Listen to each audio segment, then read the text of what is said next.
You'll remember that when the Portuguese started coming into Africa, they wanted to trade in gold and spices. But then they discovered that there was another commodity, the human being.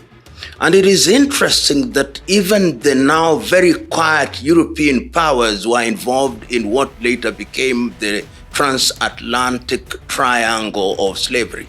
The Danes were there. If you look at the Cape Coast Castle in Ghana, in what is today Ghana, they participated in the building of it. The Swedes were there. The Norwegians were there. The Dutch were there.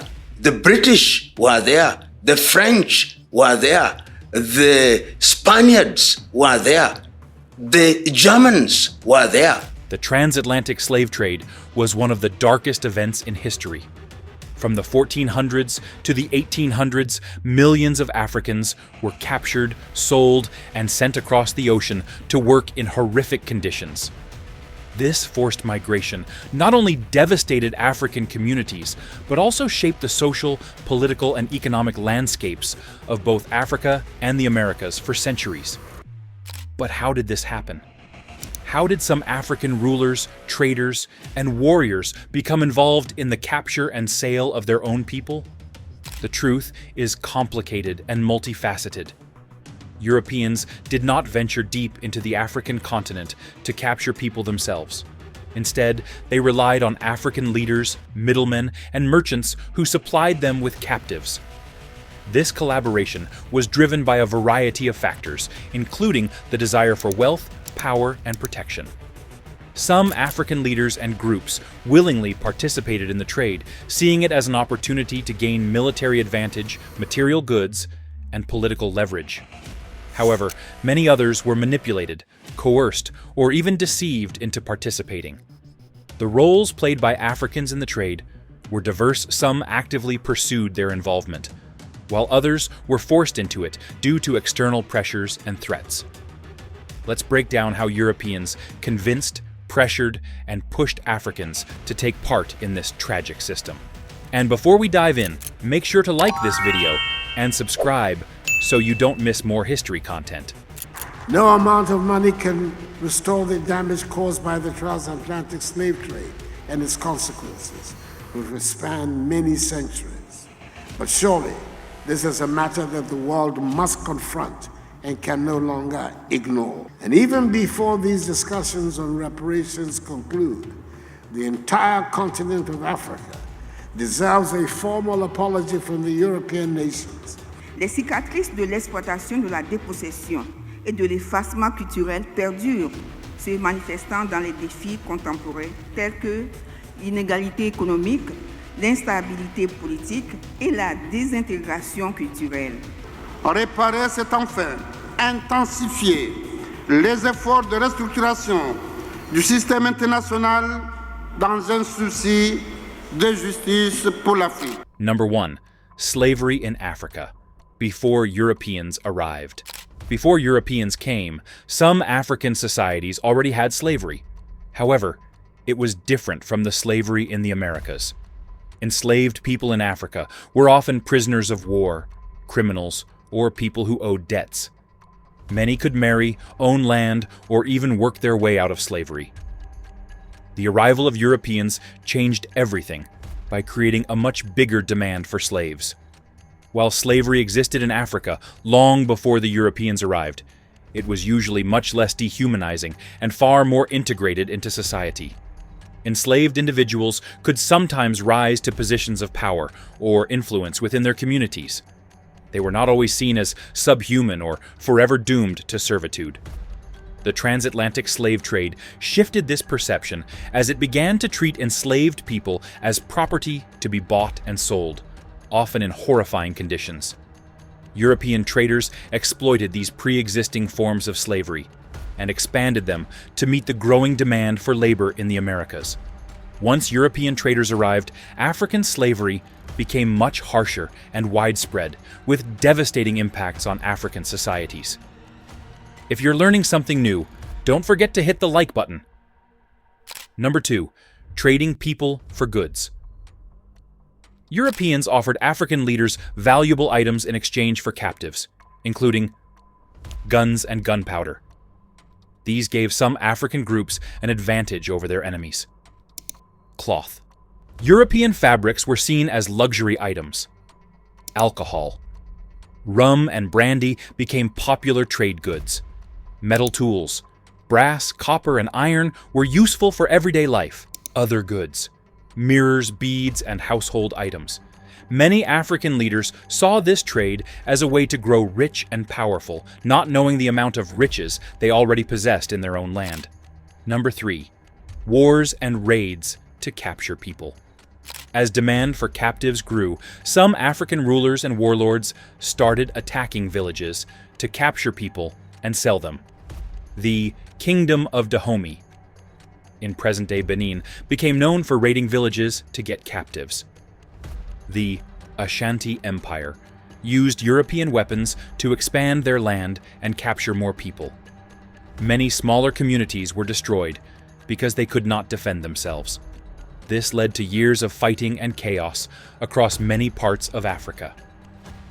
If you haven't subscribed yet, now's a great time to do so. Number 4. How Europeans pressured Africans into the trade. Europeans did not just trade, they also manipulated and tricked. African societies. They encouraged wars. Europeans helped one group fight another, making sure there were always prisoners to sell. They made Africans dependent on European goods. Many African rulers got used to trading captives for weapons and supplies, making it hard to stop. They used threats and violence. If African leaders refused to trade, Europeans sometimes attacked their villages or supported their enemies. Even leaders who did not want to take part in the trade often found themselves forced into it. Number 5. European trading forts along the coast. To make the trade easier, Europeans built forts and trading posts along the African coast. These places were used to hold captives before they were shipped to the Americas. Some of the most well-known forts were Elmina Castle, Ghana, one of the first and largest trading posts. Gorée Island, Senegal, a major holding place for captives before transport. Bunce Island, Sierra Leone, a key location for the British slave trade. Inside these forts, captives were kept in horrible conditions for weeks or months before being sent across the ocean. Number 6. The impact of guns on African wars. One of the biggest reasons African leaders kept trading captives was guns. Before Europeans arrived, Africans used spears and bows in wars. Once Europeans traded guns, groups that had them became much stronger than those that didn't. To keep up, many African rulers felt they had no choice but to trade captives for more guns. This led to even more fighting and destruction across Africa. Make sure to subscribe for more deep dives into Black history. Number 7. Trickery and betrayal. Not all captives were taken in wars. Some were tricked or betrayed. People were sold to pay off debts, sometimes under false promises of freedom later. Some were kidnapped, even by their own people. Leaders sold their own people to gain power and wealth from Europeans. This meant that no one was safe, and many people were betrayed by those they trusted. Number 8. Resistance. Those who fought against the trade. Not all African leaders took part willingly. Some resisted. Queen Nzinga of Angola fought against Portuguese slave traders. King Agaja of Dahomey tried to stop the trade but faced pressure from his rivals. Some villages moved far away from the coast to avoid being captured. However, resisting was difficult, as Europeans and their African allies often used force to continue the trade. Number 9. The lasting effects on Africa. The slave trade didn't just take people, it changed Africa forever. Millions of young people were taken, leaving Africa weaker. Many kingdoms collapsed due to constant war. African economies suffered. as people focused on capturing slaves instead of farming or trade. Even after slavery was abolished, Africa was still struggling from the damage, making it easier for Europeans to take control during the colonial period. Number 10. The end of the trade. By the 1800s, people in Europe and the Americas started fighting against slavery. Britain banned the trade in 1807, followed by other European countries. The US banned the trade in 1808. But illegal trading continued. Some African leaders like King Gizo of Dahomey refused to stop because the trade made them rich. Even after the trade ended, the effects of slavery lasted for generations. Want to learn about the abolition movement? Let me know in the comments. Historians will remind us that we were first enslaved, that Africans were taken, and this we seldom say.